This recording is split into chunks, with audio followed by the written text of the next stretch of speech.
That Triathlon Show 335.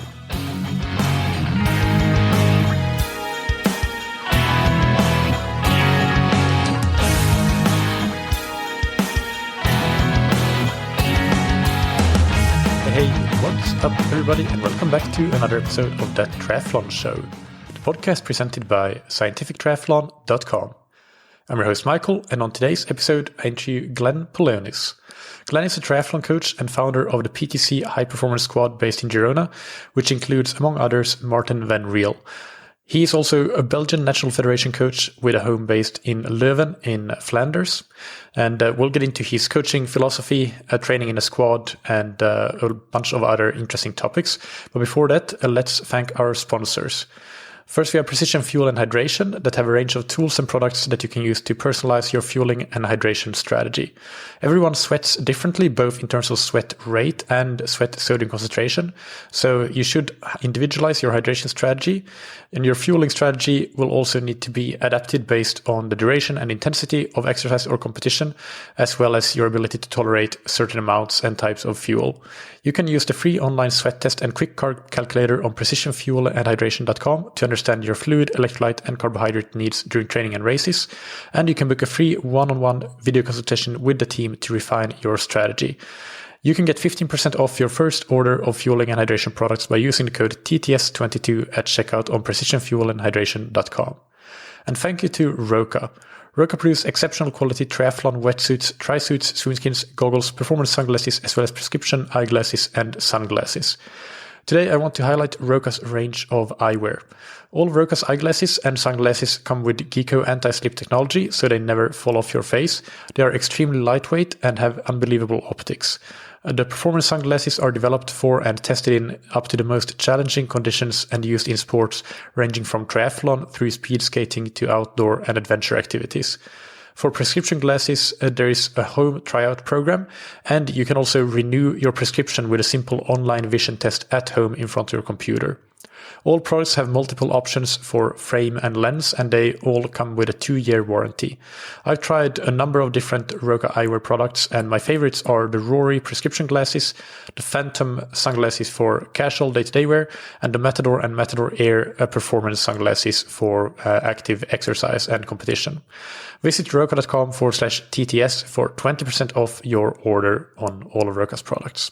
Now, without any further ado, let's get into the interview with Glenn Poleunis. Welcome to That Triathlon Show, Glenn. How are you doing today? I'm fine, thanks. Nice to meet you, Michael. Yeah, it's great to have you. You just told me that you're up in Sierra Nevada currently. How is that going so far? Well, I just ran to the recording room here, and I have to say you can really feel the thin air, and it's a bit higher than the altitude we're used to, but everything is going well. The athletes are enjoying it. It's a bit more monitoring at this altitude, of course, and taking it easy the first week. But in general, everything is going well. Good. Yeah. So let's start with just a bit of a deeper introduction. Can you tell us more about yourself, your history in the sport and in general, and what you're doing now, what you're up to with the squad and so on? Okay, yeah. So my name is Glenn Poleunis. I'm actually a development coach for the Belgian National Triathlon Federation. I got the chance to work with the Belgian Hammers as well over the past years, especially during the COVID period. It was been an interesting journey. I really started small. It's building my own squad as a coach. I have a background in cycling, where I used to ride with the professionals, but had to quit the sports due to an injury, unfortunately. And it learned me a lot about how to approach training, my own experiences, combined with what I learned at university. So after finishing cycling, I went to university again, studied physiotherapy, where I found myself being more interested more and more into physiology again, and really dive into the science part of training more and more, because I always felt that with my own experience with coaching, I never got most out of my own values and my own physiology. So actually, I really wanted to dive into that, and I started exploring, reading a lot, and got inspired by some good professors in University of Leuven who really helped me a lot. And yeah, step by step, I started to become more a coach than a physiotherapist. I stopped my job as a physio and started my own squad, first with a team where you found yourself always limited with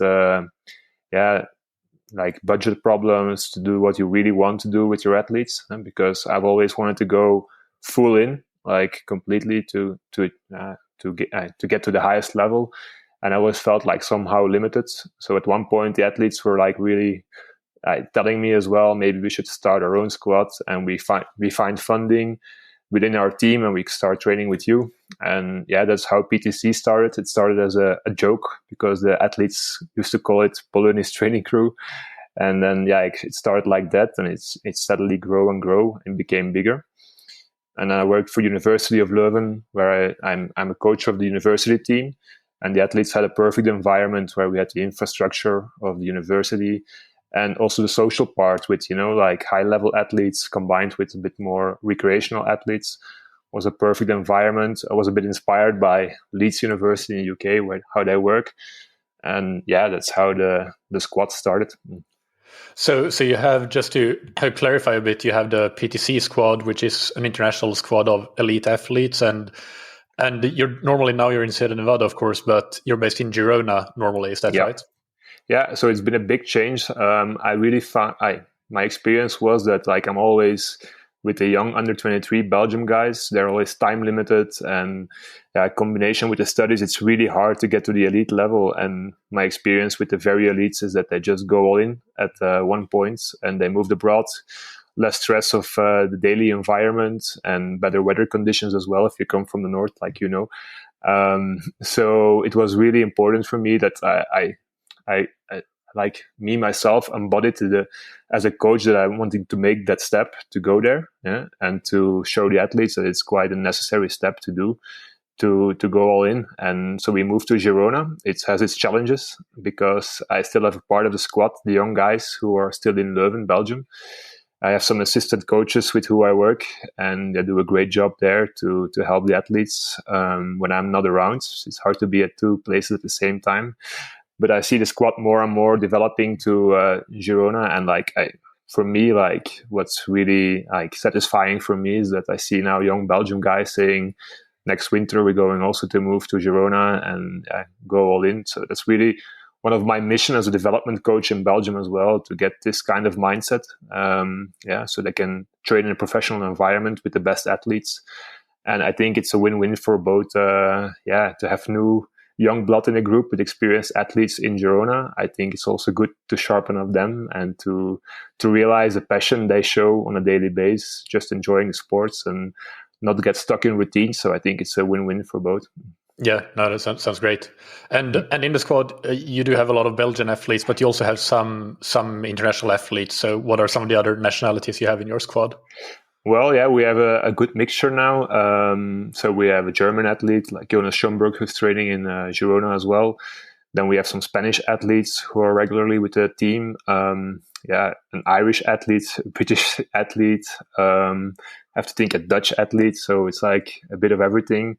So in general, the language is always English as well. I also speak some Spanish, which helps being in Girona because it's not easy to arrange stuff sometimes there and everything's a bit slow. So it really helps when you are working in Spain. So it's really an international squad, and I see it more and more develop like that. And it's both the level of the athletes is really rising, of course, recently, but also the mentality. I feel like really lucky to work with these athletes who are so motivated and going all in. Yeah. And how many athletes do you have in the squad? Well, it depends a bit of how you see. Like sometimes I have athletes who I coach more abroad, and then sometimes join the squad for a camp or a longer period. So in general, it's between 10 to 15 athletes. Yeah? I mean, some athletes, it's just more like a more distance coached relationship. Yeah. And what's the breakdown? Some of them are racing World Triathlon Championship Series. Some are more World Cup level, and some are more Continental Cup or under 23 juniors. What do you have a rough breakdown of the levels there? Yeah, I think you covered it quite well. Some of them are doing like World Championship Series. Some are doing World Cup, some European Cup. I have some juniors who really who are maybe just below the level, like at the moment, to really be like good at European Cup level already. But they have some qualities in like maybe bike and run, and just lacking the swim. So I really want them to give time for the swim, because I really believe in a long-term approach. And I know they have like the values, like if we look at the physiology, like we can really see they have like big potential. And I think the mindset is we're trying to go for gold, of course, also within the federation. And I think sometimes we are like looking on a too short term with these athletes. And if we can, for example, develop a swim over 3 years with one kind of athlete who has a potential to be the fastest runner, I think we should try to give him the opportunity and like steadily let him grow, even though he's not at the level now already where he should be to be racing at the European or World Cup level. So it's a bit of a mixture of everything, which makes it quite difficult for me as well, because there's like lots of different programs and it's almost every week a race for me. But I hope the squad develops to like everybody racing World Championship Series, of course, in the future. And that the coaches in Belgium can like really develop the young athletes to join the group in Girona with the international squad. That would be my dream to finish it up like that. Yeah. And you raise an interesting point there with some athletes that might not yet have the swim, and I think that's something that you kind of see in some federations. Some federations are already moving past that, but in the talent ID process, a lot of federations in the past, at least I know, you have to have a certain time for, let's say, 3,000 meters of running and 1,000 meters of swimming or 400 meters of swimming. And that kind of defeats the purpose of talent ID, because talent is not about how good you are right now, or not only about that, but also about how good can you be in the future. So I think the way that you described that and looked at that makes a lot more sense than just purely looking at where the athlete is right now. Yeah, exactly. And it's sometimes a hard discussion within the federation. And I also know the technical directors, they need some cutoffs, but they're not working with the athletes, and it's sometimes we are observing things both mindset wise or like big improvements on a short term with athletes who are just not making the cutoff, so they don't get any funding and they're left behind, so I have a good example of one athlete who was really short of the level, but he like kept on insisting, can I join you for a camp? And I said, yeah, okay, you can join once. And I got so impressed with his mindset, like to do every night his exercises to improve mobility for the swim. And it gave me like, I saw potential there and I see him improving a lot. And it's like, it's more than just a cutoff time for a 3,000 meter run and a 400 meter swim, and especially with that kind of young athletes, some of them are like late biologically mature, and like it's something we have to keep an eye open for as a coach, I think. Yeah, for sure.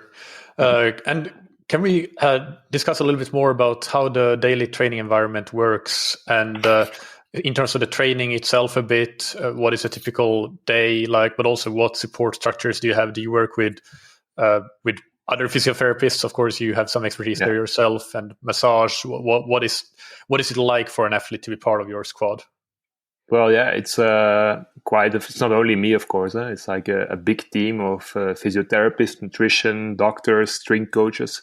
And I really like that. Like you said, I'm a physiotherapist from education, but I'm not touching the athletes anymore myself. I really want to keep that border and being a coach. Otherwise, there's always some problem you have to fix with an athlete. But like it's a team of a few physiotherapists who join for training camps, of course. And we have in Leuven and in Girona some physiotherapists who I can really like trust as well. I think it's very important as a coach. Sometimes you send an athlete to a physiotherapist and they come out of the session with like more questions, or like they think have a big injury. So I really need to make sure the communication between the physiotherapist and the athletes is very good. And I now got a team of physiotherapists that I can really trust.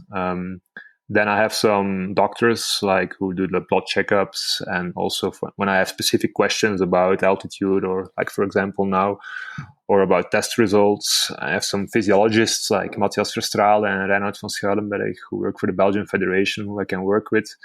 And it's like, it's impossible for me to do everything. And that's like, I think one of my strengths, I realized that I cannot do everything. And I really try to surround myself with people who are like the best in their thing, so they can offer me the knowledge, and I try to get the puzzle together for them. So, and then I have my girlfriend who really supports me, and she's like digging really deep into the nutrition part of the athletes. So she's a nutritionist.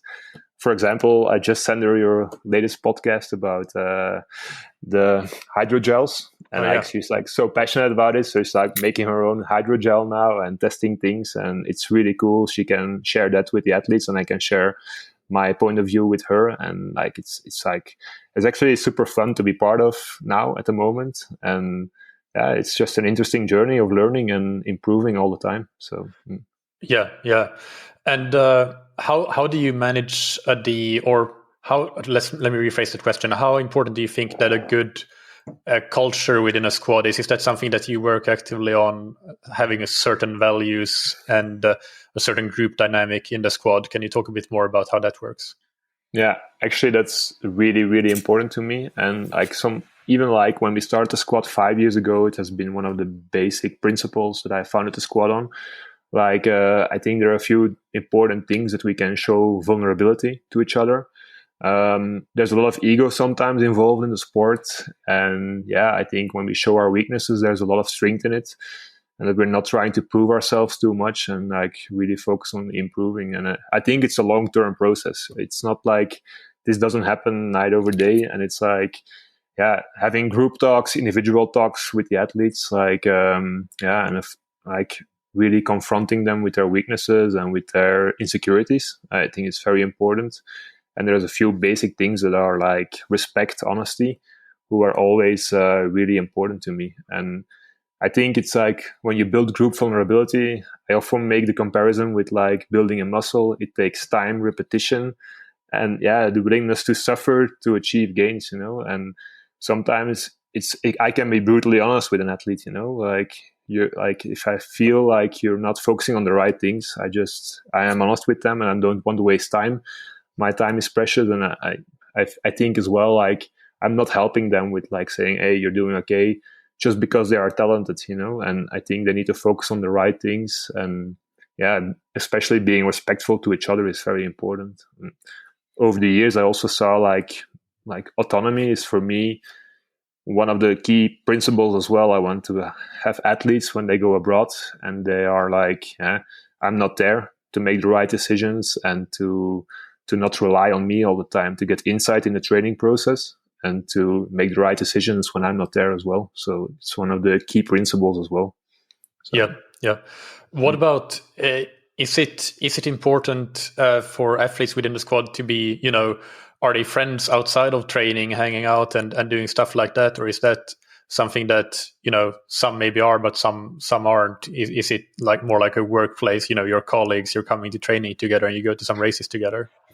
Yeah, to be honest, it's more like the friend thing, but it's not, of course, not everybody is as close with everyone, of course. Yeah. It's really, it's not split up in groups, but in general, I think how the squad evolved now is everybody is generally happy for another person if they are performing well. And that's something I'm also proud of. There is competition, of course, to get on start lists or to be the best at the championship, for example, but they will always feel okay, everybody did their effort to be on his or her best, and that's valued in this group. And I think it makes it a strong group now at the moment. They really want each other to be happy and to perform well. So in general, it's really fun to go to sessions and to go there with a smile and see people smiling. So it's not always, of course, like that. We also have our bad days. So it's somebody is tired and a bit more grumpy, especially when you go 3 weeks on a training camp. You have to also know that people should be given their space, and not, if you're living together for 3 weeks with 4 athletes in a small building, sometimes it's a bit suffocating. And it's something we need to talk about again. Then I think communication is hey, you're tired, watch out with your reaction, give each other space. And I think that's how you prevent them becoming competitive or really enemies in a way. So yeah. Well, you mentioned competition there, competition for places or for qualifications and for results within races. How do you view or manage that within training? For example, is that something that you try to actively prevent people from competing with each other in training? How do you have any thoughts on that? Yeah, absolutely. I think one of the main things we really try to do in the group is intensity control. Yeah, and so we want to really do everyone is doing their session at the right intensity. So I think now we're giving compliments to each other, like if somebody hold down in the session, because in the past might have been focusing on a time and you went so fast, and people were giving credit to each other for that, but actually it's not what's it about. I recently had an example of a young guy who was in Girona training with the very elites then, the more famous names, and is actually a quite fast runner, and the guys were pushing a little bit harder than they should be doing at the moment, but he felt like he kept his intensity under control and just let them go without ego. And then it's the mindset you really want to have in the group, saying this is my effort, I felt I was going above it, and was also even good for the high level athletes, because he's maybe one of the fastest runners, to see this guy is holding back and he's running so fast. So maybe that's how we try to prevent the competition. I think is by educating the athletes a lot as well. Why are we doing this, and what is your efforts? And if you have the testing, from the athletes, from the physiological profile, and you can say you're building so much lactate, or you're going above threshold if you do it for such a long time, they get more insight and they get more confident to not do it, to not be competitive. It doesn't mean at some point we're racing ITU, of course, and it also sometimes we need to push hard on training, and in the final prep, I sometimes put them together, and for example, for a chain ride in the bike. So it's if you're always doing your own intensity, it's also sometimes coming out of your comfort zone and getting used to that surges that are not perfectly good for you. I think in the final phase, it's sometimes good to make them a bit competitive again as well. But in general, they're really not competitive. So and that already partially answers what was going to be my next question, which is about managing the individual aspects of training. So you're telling us then that they have individual targets based on testing. So do all of your athletes go through some sort of testing at the start of the season, and maybe at some later point or is it? And can you talk more about how you individualize the training and the targets? Yeah, most of them all do exercise testing. We use the Insight protocol most of the time, and I try to make it sometimes you don't have to do all the testing on one day. I want to make it as less invasive for the athlete as possible. Sometimes I integrate it in a session, and if you want to have the threshold part of the tests, I do it on one day where we do a threshold session. I take one block, I measure lactate, for example, in the beginning of the session.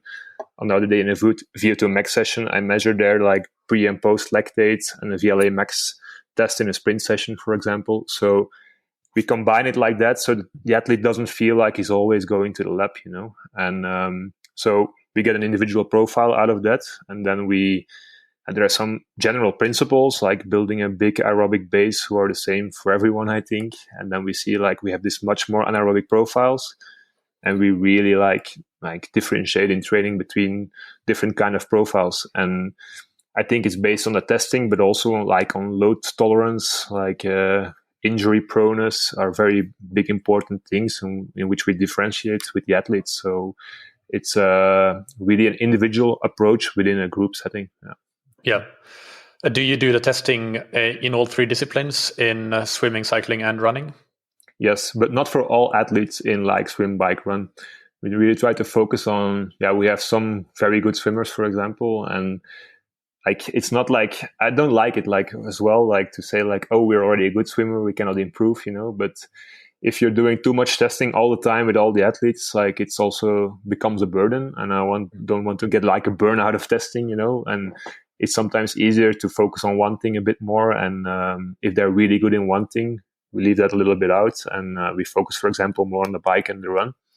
But especially with the young athletes, we got a good profile of swim, bike, run, and see where we can make the most improvements in three disciplines. Yeah.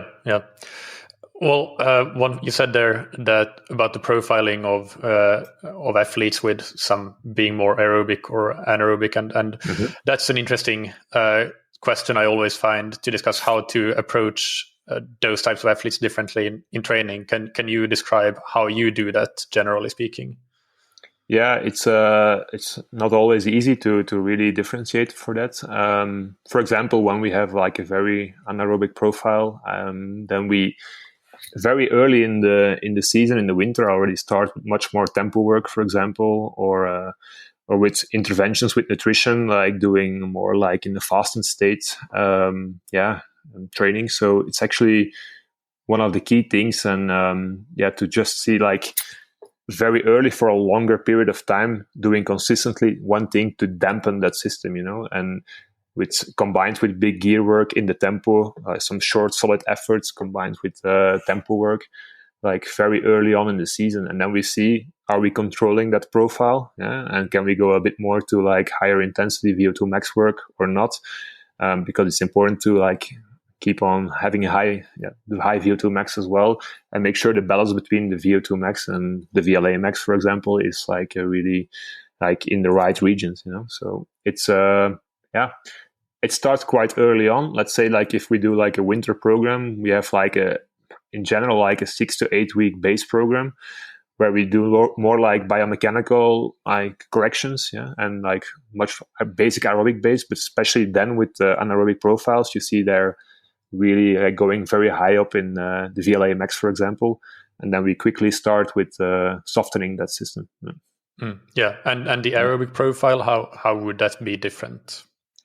You mean like for the people with a high VO2? With a low VLA max and high or moderate VO2 max. Yeah, so then we quickly integrate anaerobic capacity as well, doing more like short intensity work with long rest periods, for example.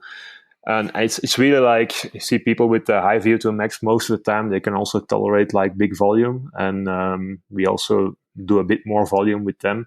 It's based on muscle type fiber. Sometimes we have even testings from athletes who have like some kind of DNA testing profile as well, which is still like in his early footsteps, I think, and I don't rely completely on it. But you see like the athletes with a really big engine, most of the time they can really tolerate a lot of volume as well. And we, in the base period, we do more volume with these kind of athletes. Yeah. And then again, we measure like, are we doing too much or not? And when we go to a more like power phase, aerobic power phase, we see like that they're not too early in the season, too low in VLA max, for example.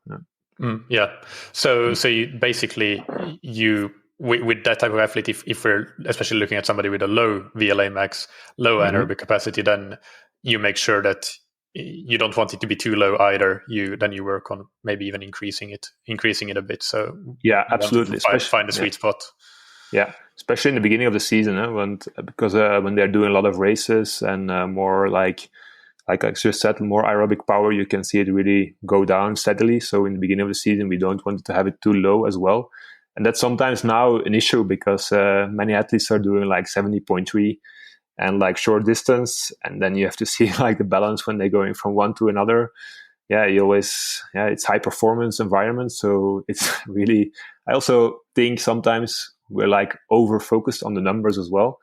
And I want it to be within a certain range, of course. But like, if I'm not panicking, if like the VLA max is 0.1 or 2, maybe, too low or too high, like just focus on what we can control, I think, then, and direct training in that direction, and not say like, oh, we're already defeated because our VLA max is maybe 0.2 too high. So I think it's something I also learned as a coach to be critical to these values as well, of course. And like sometimes it's from day to day with an athlete. If you test them 1 week or 2 weeks later, you can have like completely different results based on their feeling and like the nutrition state, for example, all these kind of things. Always be critical and try to observe the athletes in every session, I would say, and see how they perform there as well. Yeah. And at the end of the day, races are won on the race course and not in the lab. So absolutely. Yeah. Well, you mentioned there how you do your kind of base phase and with focus on biomechanics as well. Maybe we can talk a little bit about your an overview of your coaching philosophy, if you will, and maybe we can start with kind of how you periodize the year for the squad, since you mentioned that initial base phase as well. So if you run through what a typical year might break down into the different periods. Yeah, it's hard to say like for in general for one athlete, because the differences in levels are so big now, and the season starts for some people much earlier than other people. In general, it's like I always work like with a big base phase. It can be longer for one athlete depending on how long the winter is, of course. If they start early, it's always minimum 8 weeks, I think, also for neuromuscular adaptations, and on the cardiovascular level, if we want adaptations, it's really like a minimum, I think. And then sometimes if the season starts early, we go more into like a specific phase, not really specific, more like a build phase, where we do a bit more like already tempo work, big gear work, yeah, and then we switch to the specific phase where we like really go to the trying to meet the race demands based on the individual profile, of course. And I always like try to have like within the season always like keep on repeating these phases as well, not make the specific phase too long, because the overall goal is always to like keep on improving over time. And if you like keep on going too long in too many races with too much specific work, you can just maybe hold on to your level and not keep on improving. And I think that's one of the basic philosophies, that sometimes in the season we have like a bigger period off again, and we repeat this base phase again, and to make sure we can keep on improving over time. Yeah, I think that's a really interesting point, and it's something I've been reflecting on quite a lot in my coaching as well. One of the hardest things, especially for athletes that do race quite a lot, to find the time to, or find the find the courage almost to not keep doing specific training when there's always another race coming up. Like one aspect of it is, of course, planning your race calendar, but that's also depending on the athlete and the level they're racing at. The calendar is almost fixed with, for example, WTCS or World Cups or what have you. So yeah, it's interesting to hear you say that, and coming back to basically, because that's exactly what I've been thinking, that it's easy to get sucked into doing too much, too long race specific periods, but it doesn't really help you improve if you do it for too much and too long. No, absolutely. And I think many athletes associate their performance always with like the specific phase, like with the few key sessions they did before their good result, But actually, in my opinion, it's really all the work you did, the accumulated training load before, that allows you to do that key sessions right and to be able to perform then in the end. So without that phase, you're never going to hit the right numbers in the key sessions and to be really sharp when it really matters, I think. And I always tell them like to keep that in mind, the broad picture. And if an athlete, for example, needs to race a lot due to calendars, I really like sometimes use races as a specific session, and not tapering for races, and see them as like key workouts within the season, and to be really good at their A-level race. Yeah. And can you discuss a little bit about volume, how much volume your athletes are doing, and if it varies, which I assume it does, what does it depend on? Well, it depends a little bit on the anaerobic profile versus aerobic profile, and the muscle fiber typology, I think, as well, I really look into. Also, boys versus girls, I am always a bit more careful with the girls, and do maybe especially for the run, I do a bit more strength work with the girls, I think, and a bit less volume, and make sure that I can keep on progressing in volume and intensity over time, not going too fast too soon. And volume-wise, in general, I really believe in quite high volume, chronicle volume, and then taper off at the right moment. But that volume is like really different for like the older athletes versus the younger athletes. And if you want some numbers, for example, yes, please. I was thinking, so like I think in general with the elites, we're like quite regularly around 30 hours a week. So very consistent in the build phase and the base phase. So it's quite a lot of volume. And it's divided maybe in 5 to 6 swims with 6-hour swim. And bike numbers up to 15 hours, running around 100K for the very elites. So, and it's always a bit individual, like some focus a little bit more on the swim, some a bit more on the run. I'm not really into like bike or run weeks. I try to keep it quite consistent in over time in all 3 disciplines, because I always think it's like always injury prevention wise also very interesting to not to have many big fluctuations in the volumes. And it helps to build like a big engine, I think, aerobically, and also like to have your loads really attenuated over time. I think it's very important. So yeah. And what is, especially when you're in like a build phase or even a specific phase, how much intensity would you have in those weeks? Or do you have a typical like 2 hard swims, 2 hard bikes, 2 hard runs, or is there any patterns like that you use in terms of the intensity?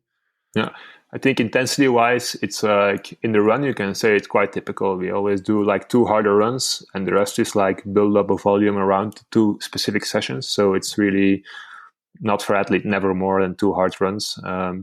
In the bike, I think now when we go like, for example, with Marten in the 70.3, we did a bit more emphasis on the bike. And maybe we did like 3 times like a bit more specific work on the bike, for example. And in the swim, I really like to keep the intensity quite high. That doesn't mean like it's brutal workouts, not at all. Let's say if you want to put it in numbers, we have like 2 specific workouts, but like even regeneration sessions, we can do like little sprints to keep like the speed in. And so it can be like 4 workouts with a little bit of intensity in, but not like very brutal. So it's not really fixed. Only our track Tuesday maybe in the specific phase. Like I think many athletes have like 2 fixed days for the run are quite fixed, but in general it's really not so determined in advance how many intensity we do in which discipline. No. Yeah. Mm. And what about recovery? Do you have any kind of down weeks, deload weeks, or do you work on a consistent schedule? Course. Yeah. So, but it is what you call a down week, of course. Like it's always like the athletes who do like 30 hours a week on a regular base, then the down week might be 21, 22 hours, and it's like still a lot for other athletes. And if I have young athletes who are doing like consistent 23 to 24 hours, then a down week might be 16 to 18 hours. But I like to keep the consistency in the 3 sports as well, even in the down weeks, just shorter sessions, not too long, maybe 1 complete rest day, not too many rest days in general. It's really depending on what is your basic volume in the other weeks. Yeah. And how often do you have these down weeks? Sometimes with young athletes, it's more in like a 2-1 ratio, but often with the elite athletes, it's more like a 3-1, like type of coordination of the down week. So it's like depending a bit on the level as well. Yeah. And within a week, the microcycle of a week, do you have a day or a couple of days that are lighter generally, or maybe a day that is just swimming? So in general, like on an easy day, we do even a few sessions. So it could be like on a Monday after a bigger weekend, because sometimes it's easier for the non-professionals to do more work in the weekends. We do like an easy swim, and then it depends, like they do like a little jog and gym work. That's then the easy day. And then like for the other people, it might even be like swim, gym, and like do a 2-hour easy bike ride on an easy day. It's always looking at what the athlete really wants to do as well, I think, on these days. Some really like to ride their bike, and they really get recovered mentally as well of doing a 2-hour coffee ride with friends. And then I also take that into account and look at the overall volume, that we're not doing too much. And some people like to spread it a little bit more out, and sometimes I feel I have athletes, especially the more anaerobic athletes, sometimes they really need like a big afternoon off, or we just do an easy swim in the morning and that's it. And they get more recovered by doing completely nothing for maybe 20 hours, So Yeah. If we dive into the specific disciplines within triathlon a little bit, can you give some key fundamentals from your training process? And if we start with swimming, what are a couple of key points that you would give there? Yeah, swimming, I think it's like the thing we differentiate the most in with the athletes. On a young age, I really try to get the biomechanics right. It's like some key things like body position in the water, strength, catch, of course, the basic things. And with the elites, like it's much more like getting the work done. So it's a really big difference there. And again, among three disciplines, it's always a consistency. Like I really like to be regularly in the water, not too much days without being in the water. And I prefer, I think it's a misconception sometimes that a bad swimmer needs to swim a lot. Because when the technique is not right, you're just like promoting the bad technique all the time. So I like to have them like for shorter sessions in the pool, and maybe do, for example, 6 sessions, but with good quality. And I think it's a mistake many coaches do, like me, maybe in the past as well. Like I throw a lot of volume on there because we need to swim a lot, but actually the swimmer is just getting worse and worse. So it's actually like, really see how the technique is for the swim. So it's really important. And then specific to open water, we do a lot of strength work, with pool boy pedals and also band work. So or with propeller, depends on the stroke dynamics as well. Like you see, like how we can convert a stroke to a more open water stroke. If, like, for example, the frequency is really low, we really focus on that, because sometimes we have very good pool swimmers who come out of the water like in a place that you would never expect them, and then we know it's not like the VO2 max, for example, but it's more like the stroke dynamics that we need to change. So in the swim, it can be quite different from athlete to athlete, but consistency is like the main principle again in all athletes. Yeah.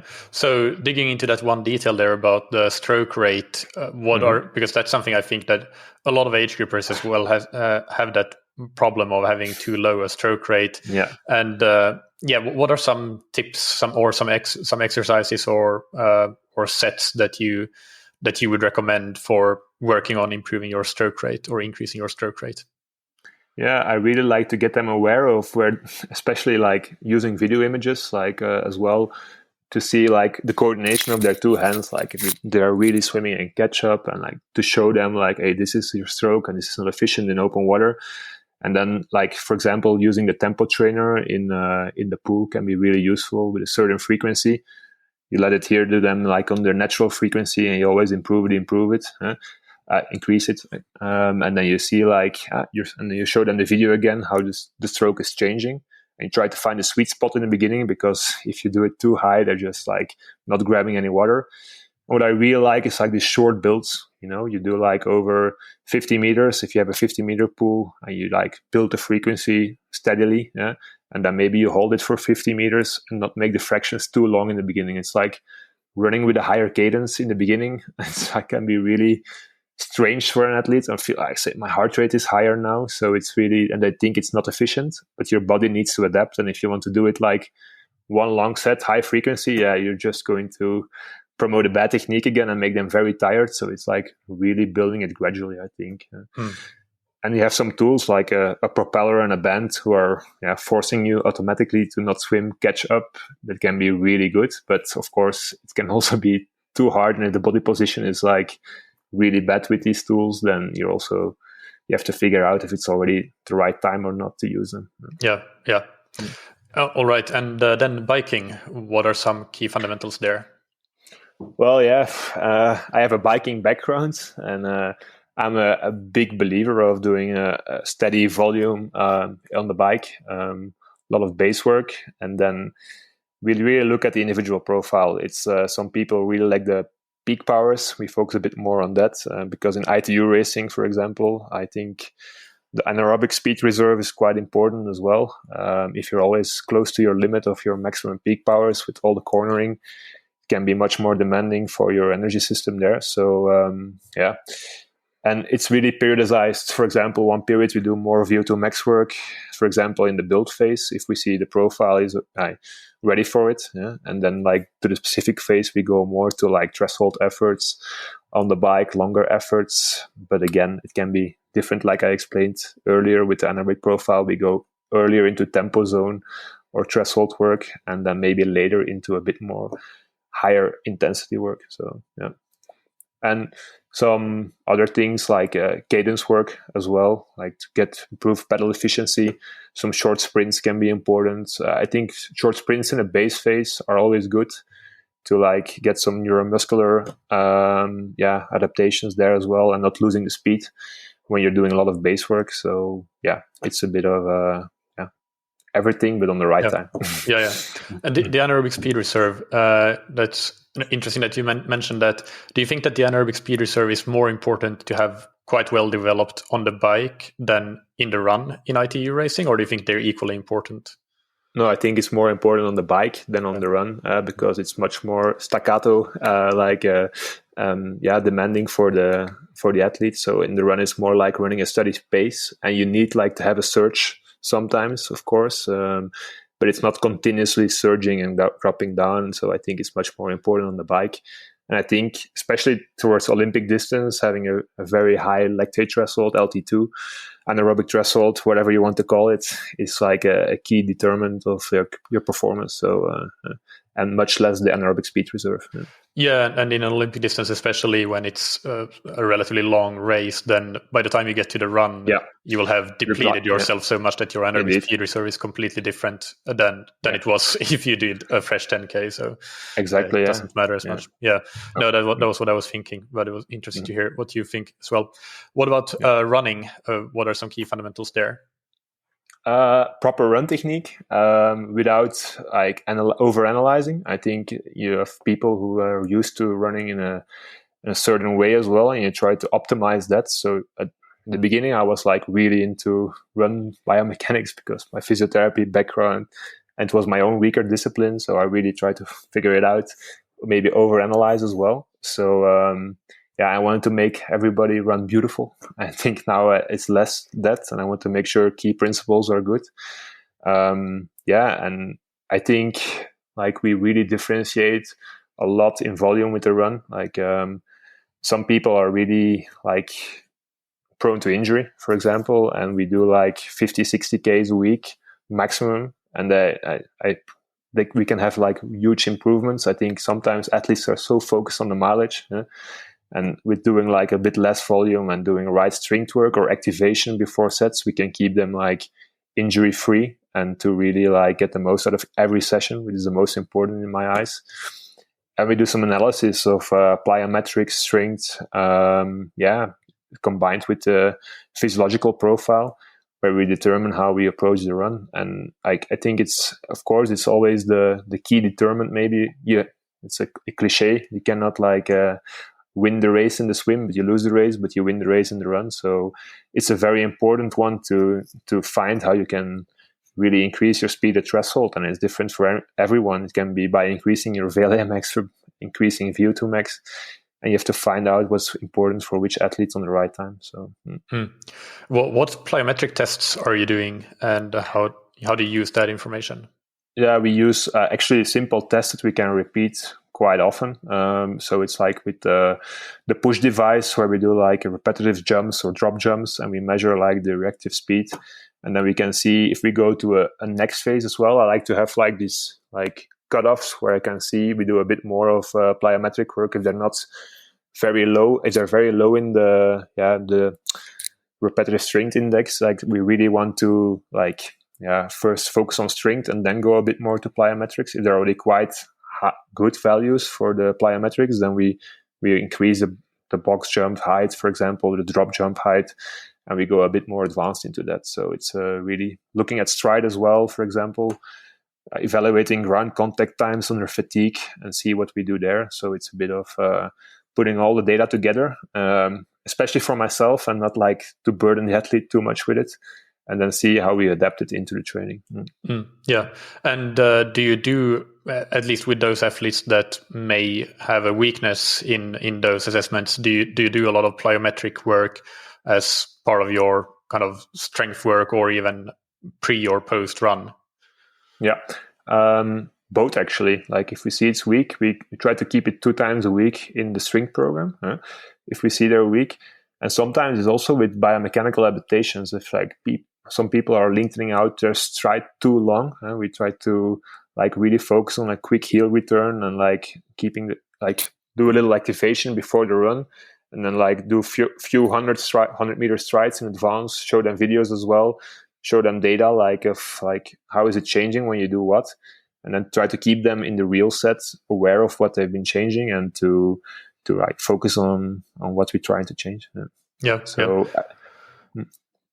I think the pre-activation is really important actually. Like doing a few drills in advance can really help athletes to get that feeling and to get get naturally into their strides without overthinking, Yeah. So yeah. And one other follow-up question on the run was regarding, you mentioned proper run technique, but without over-analyzing things. But are there a couple of things that you would say are, these are things that you see with some athletes that always need to be correct? Like, do you have a couple of examples of things that you would correct? Yeah, for sure. I think one main thing I always like, the hip drop is something I always think like you lose a lot of energy there if your pelvis is not stable and you're really like letting if you hit the ground, your pelvis is dropping on the other side. I think that's one thing I really always want to correct, for example. Because it's both injury prevention and efficiency, I think. 2 in 1 you really want to improve on. And if that is really bad on their fatigue, I let them run less and try to focus on keeping that right. There are other things, for example, like arm swing. Sometimes people have like an ugly arm swing, but everything is stable in the core and the glutes, for example. Then I don't overemphasize on the arm swing, for example, and just try to make them a little bit aware of it without saying you have to run perfect with your arms. If we see the arms are a consequence of something else in the chain, then of course we try to correct it, but most of the time it's coming from somewhere else then. So it's a bit of looking what's really important for the stride or not. When a new athlete joins the squad, are there some things that you kind of and you start observing them and coaching them? What are some things that you find that these are some common mistakes that athletes are doing, and that you see and that get corrected when they join? Do you have some examples of that? Yeah, I think the main issue is often that they want to prove themselves when they come into the squad and they want to show their qualities. And like it's quickly that they realize that it's not what the squad is about, and it's focused on improving and the process on the longer term. I try to have conversations with the athletes immediately. Like, I really want them to trust the process. It's very important. And I think that's where educating the athlete is important, how we approach things within their own profile and why some people need to back off in some sessions and some other not. I really want them to know why it is. Yeah? Otherwise, they keep on making that mistake. So, the proving thing is always difficult in the beginning, I think. And then the showing vulnerability, I think, I sometimes have athletes who are really trying to hide a little injury or something, because they see it as a sign of weakness. And they think like, oh yeah, I have to do this session and be with the group, or they think like I'm not good enough. And in the end, you're really lying to yourself and you're getting further away from your goals. And I think I really like it when an athlete can come in the group, because it's hard. You're doing the warm-up, you feel a niggle, and they come before the set and they can tell me, I think it's better not to do the set because I feel this or that. Yeah, you gain a lot more out of that than trying to push through and be injured afterwards. And it's sometimes hard, especially with the boys. Sometimes they like to have the hard sessions and the grind together, but it's something we try to get out of and like really focus on communication and I think that's very important.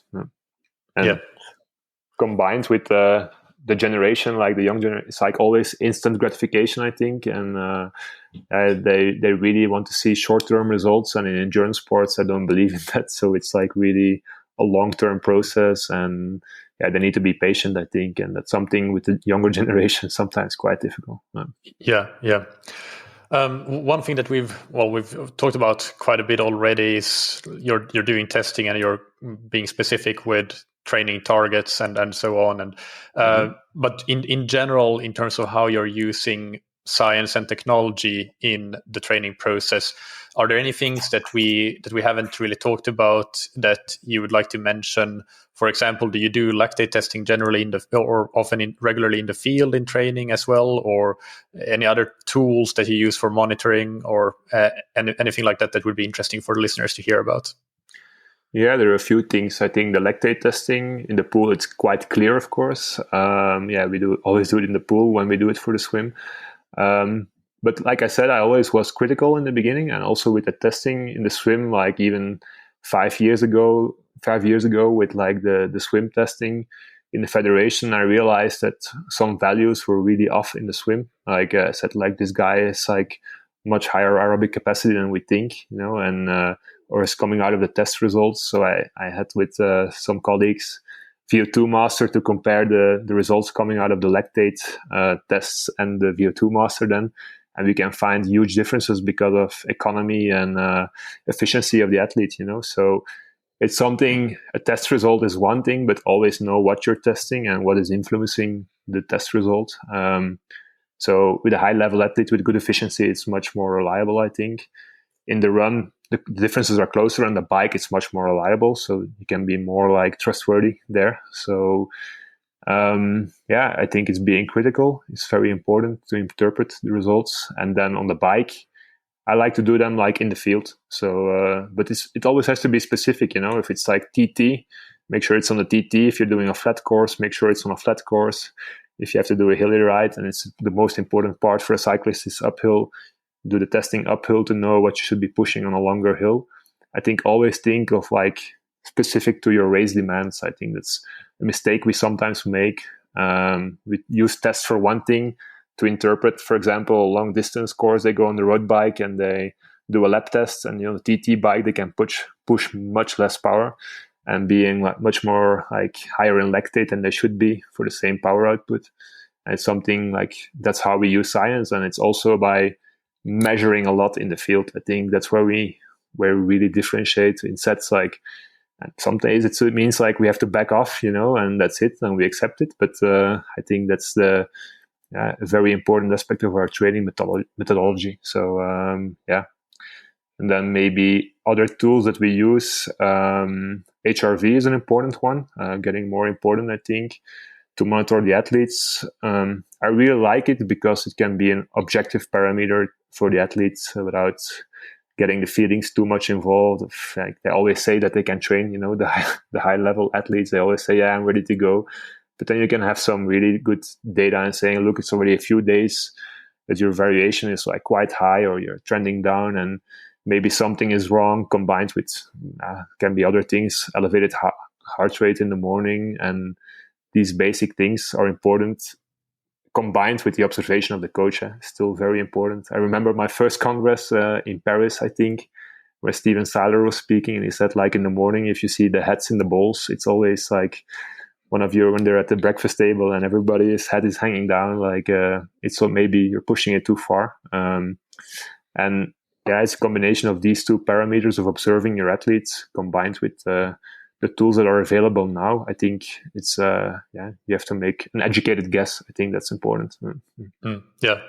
And are there any trends in science or technology in sport that you maybe have tried but have not liked for one reason or another, that you think are not so useful?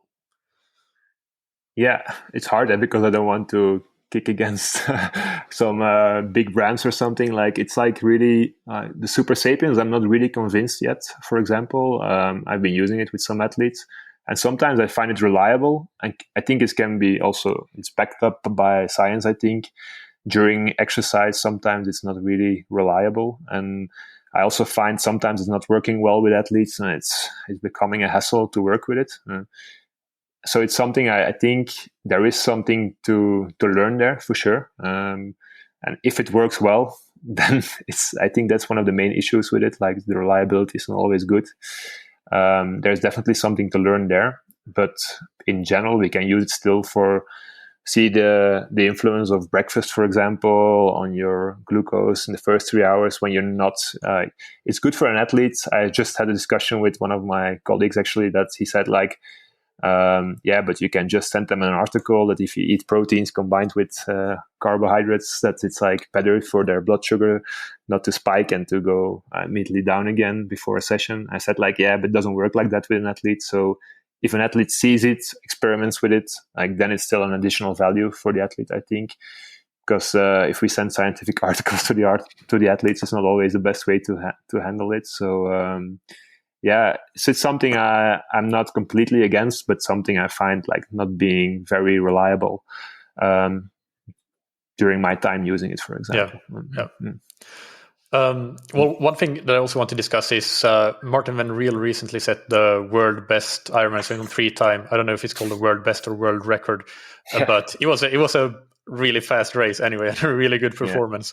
But can you discuss similarities and differences in his training for that race for Sim 3 Dubai compared to his normal training for short course racing? Yeah. Maybe good to know is that like the main goal has always been to like keep on performing on short distance. So it was something like Marten really motivated and wanted to do, a 70.3 in the beginning of the season, because the season starts quite late as well. And we only decided actually half of January, because end of December we started to work together, and he already had the base work done with a lot of the base work done with Joe, a coach who I really like look up to as well, and who I think I have many similarities with in my approach of the athletes. So but then we decided to do 70.3, and the things we really like, first thing we had to do was get the position on the TT bike right. I think it was only 1 month out, so we had 4 weeks of really training on the TT bike. We did like a good bike fit, and we quickly accepted like the things we could control or not, and not going into the wind tunnel or going to like just use our common sense of where we could get like aero gains and hold the position for a longer time. That was already one step of the process, of course, where we changed the bike, going to the TT bike. And then, we did some testing, of course, like I said, like with Insights, we did like a few tests, and we saw like, of course, what's normal after the base period and short distance athlete, like his anaerobic profile is a bit too high to be like really very good on the longer course. We tried to soften it out a little bit, doing much more tempo work. So if you would say the big difference was going from more polarized to more pyramidal training, doing much more zone 3 work, and also big gear work, muscle endurance. I think there was like the biggest change in his training program in that period. So combined with doing sets maybe a bit later in the session after a certain amount of kilojoules spent, make sure you could do it for a longer time, the efforts. And I think on the bike especially was a big difference. On the run, we skipped the VO2 max work a little bit in that phase, because he already has quite a high VO2 max naturally. And so we did really try to get his anaerobic threshold as close to his VO2 max, did a lot of LT2 work and longer tempo work near the final phase. And actually, I think the biggest gain we had was like always controlling these sessions. Like when we started our reps, like 3Ks, and we measured lactate, okay, we're right where we want to be. We had the testing, we knew where we had to be, and we always hit the right intensity every session. I think it was strange for Marten as well, sometimes holding back, I think, but then when the result is that good, of course, you get trust in the process, and it feels good afterwards, of course. Yeah. Can you give an example of a key tempo workout on the bike and a key strength endurance workout on the bike that you did, since you mentioned those two as kind of key parts of the bike or the biking? So on the bike, I think what we did quite early was some where we did some solid spikes, like really high intensity, like for example 3 times 45 seconds high intensity, and then followed with a good short rest, very easy. And then we did a long tempo part where we did like 3 minutes low cadence, and then a longer period at the same power output, but high cadence, the cadence that he had to push in the race as well. So, and this like several times in a session. And then towards the end, it went more to longer fractions of tempo work, where we did like, for example, one of the key sessions, I think, was 4 times 25 minutes tempo zone, just very simple, and like, I think also we don't have to make it too fancy all the time. You have to know what's the goal of your session and why you're doing it. And like, if you look at the parameters you have from the testing, what you should be doing, and try to prolong it. And we got a lot of confidence about measuring things, I think. So even if we did like these long intervals and we see the powers he was pushing, and then we saw the lactate was like really where we wanted to be, it's not higher. It was like also for me, because I was thinking, are we doing too much? Sometimes is it too much power because he's not super heavy, and can he hold this for a long time? But then you get like confirmation by the values, and that gave us a lot of confidence going into the race, and the race plan was executed quite well, and like it was almost like we knew it could happen this way, and it happened that way. It was very fun to experience, of course. Yeah. And on the run, if what would an example be of a key LT2 run? Like how long intervals and how many intervals, just to get an idea of what that is? Yeah, I have to look back into the data actually because it's been a while already. I think one of the key sessions we did was a few times, I think 3 times 2 mile and then 5 times 1 mile. So if you put it in Ks, it's like around 3 Ks and then like 1600 meters. So actually that was one of the key sessions we did. And it was actually always like trying to prolong the time at LT2. We didn't want to like increase the speed too much, but we always wanted to try increase the time and longer fractions.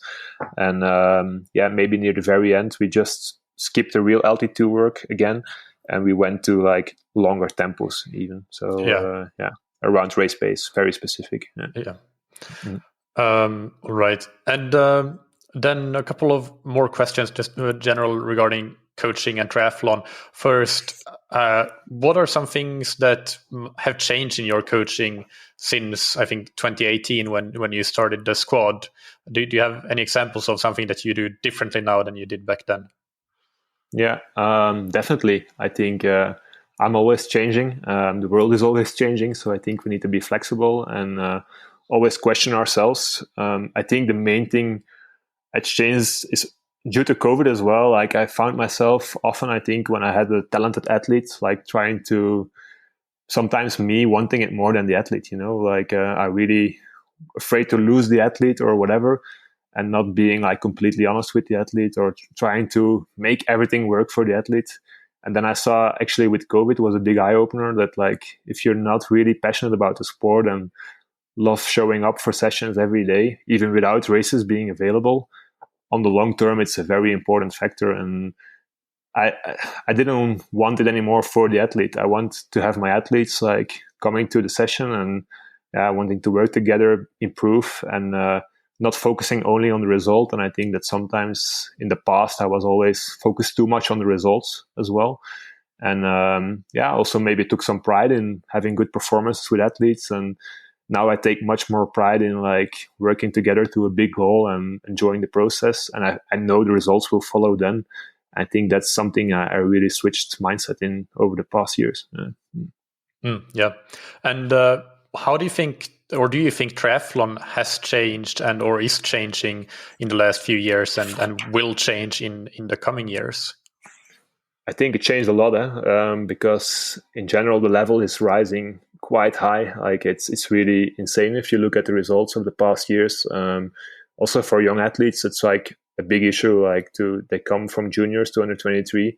The fields are quite stacked, and like we're losing a lot of talent, I think, because there are not many under 23 races where they can like race against their fellow age level athletes, so it's really they need to be like very good on a very young age or they get dropped out, I think. So it's really an issue we need to think about. Even with World Triathlon, I think it's something we maybe have to think about, providing more under 23 races. And where I see the biggest difference is, I think, on the bike, where in the past, like the swim and run was like very like important factor for the result, and the bike could be a little bit less. And I think that in these days it's like impossible. And if you look at the bike powers of World Cup level, even like not even WTS level, it's like increased a lot over the past years, and you cannot have any weakness anymore. And it's a good thing, of course. It makes it like super interesting as a coach that you have to be good in the 3 disciplines.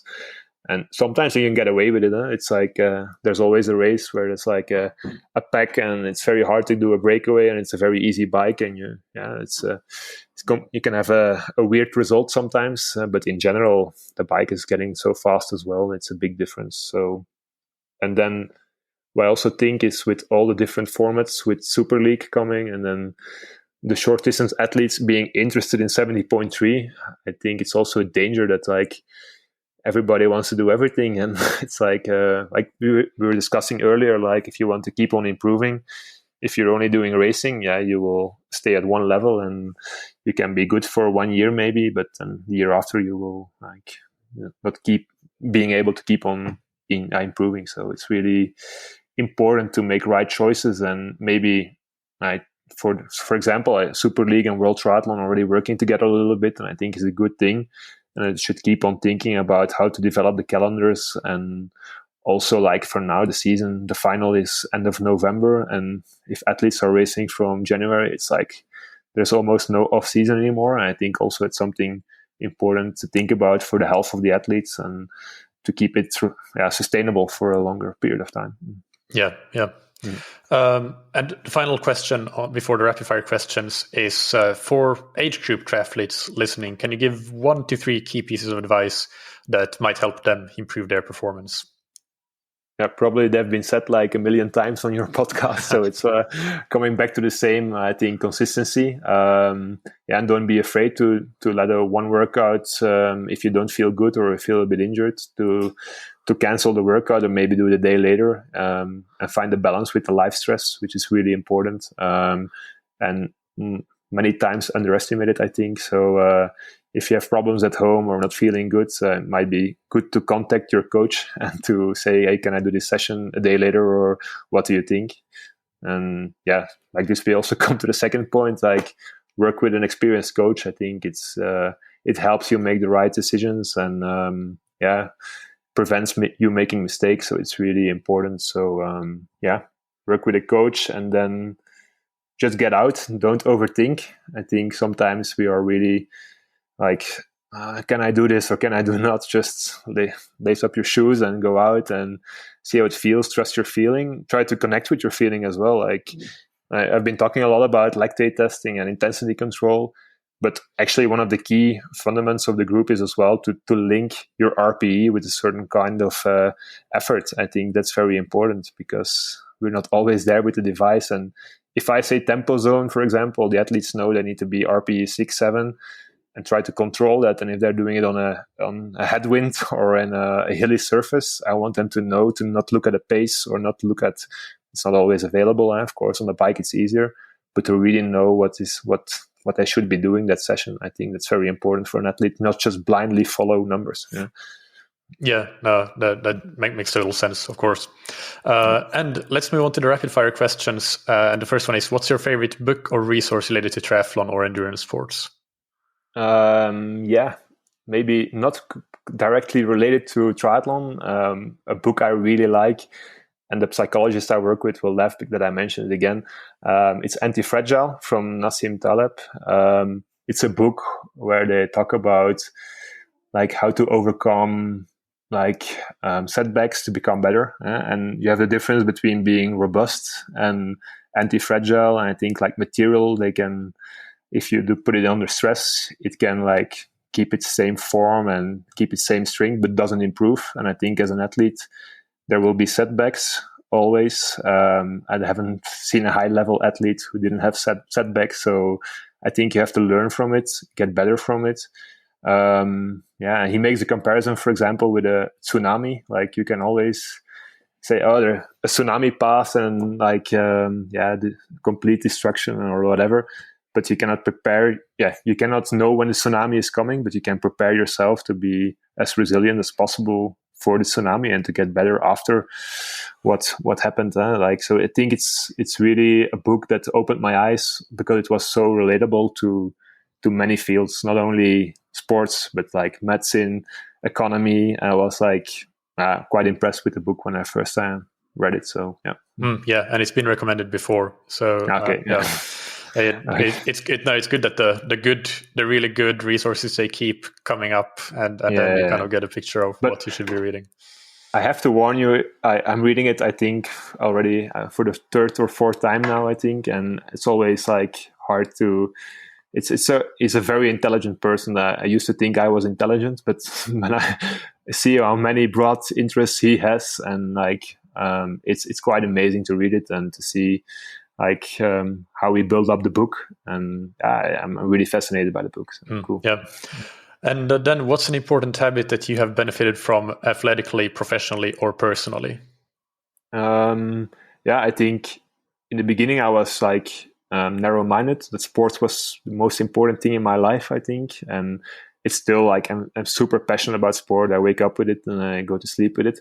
But I also know like I want my athletes and myself to know there's many more things happening in life. And if we have a bad day, at a session, I think it's always like it's only a bad day at a training session, and there are people suffering in other places much more. And I want to put it in perspective and focus on the efforts that we're doing, growing together, and combined with taking time off. I think it's something I sometimes suffer with as well, and I think it's very important. So I try to keep my daily run, for example, even if it's like 20 minutes to clear my head, because I think I can only perform well and be creative again for writing schedules when I think of myself as well. And I think it's sometimes we forget when we just get caught up in work too much.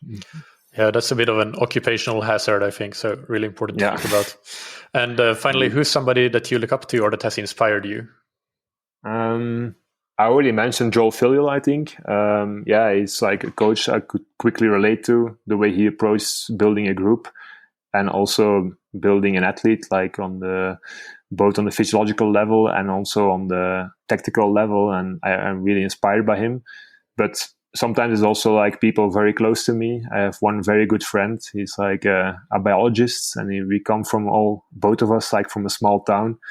And he quickly went full in for his hobby. When it was like that, he made a profession out of his hobby, and he traveled the world. He lived abroad in New Zealand, Canada, and he was living his dream. And I think it opened my eyes as well. And he was always happy, smiling. And when we saw each other, so he really inspired me, like without even knowing it, I think. So no, that's really cool. And Joel Filial is, as you probably know, a past guest on the podcast. So for the listeners that haven't listened already, highly recommend it. I'll put the link in the show notes so that you can check it out. And Glenn, finally, where can listeners find you or follow you and your squad and what you're up to? Yeah, well, we have a website, but I have to admit it's not really up to date, and we should put more work into it. I think the best way to follow us is on Instagram, where we have an account. It's called PTC Coaching. And if you want to, you can always send a direct message through the account, and I will try to respond as quickly as possible. And also there, time-wise, it's sometimes difficult to keep up with all the races, and I try to keep it a little bit up to date. So, Great. Things to improve on for the future. Well, thank you so much. This has been really awesome. I think, tons of information. Really great to get some insight into how you work, and lots of things to think about from this one for sure. So thank you for taking the time. Thank you very much. It was great being on the podcast. I hope that you enjoyed that interview. As always, you can find the show notes on scientifictriathlon.com and links to Glenn's website and Instagram, or the PTC Coaching website and Instagram, that is. If you want to improve your triathlon performance and want help to achieve your goals, then I would highly recommend reaching out to us at Scientific Triathlon to discuss regarding getting a coach or a training plan. Whether you're just getting into triathlon or trying to qualify for a world championship event or even want to race professionally, we have experience in all of those scenarios, and we'd love to discuss further around if and how we can help you on your triathlon journey. Find out more and contact us on scientifictriathlon.com, and we can discuss your specific goals and needs and see what option is best for you. Big thanks finally to our sponsors, Precision Fuel and Hydration, that you can find on precisionfuelandhydration.com. Use their free online sweat test and quick carb calculator to understand your fluid, electrolyte, and carbohydrate needs, and individualize your plan with a free video consultation with the team at Precision Fuel and Hydration. Use the code TTS22 at checkout for 15% off your first order of fueling and hydration products. And thank you to Roka, that you can find on roka.com. Check out their wetsuits, tri-suits, swimskins, goggles, and exceptional sunglasses and prescription glasses for everything from day-to-day wear to extreme action sports. Use the promo code that you can get on roka.com/TTS to get 20% off your entire Roka order. Thank you, as always, for listening. Keep training smart and keep loving triathlon.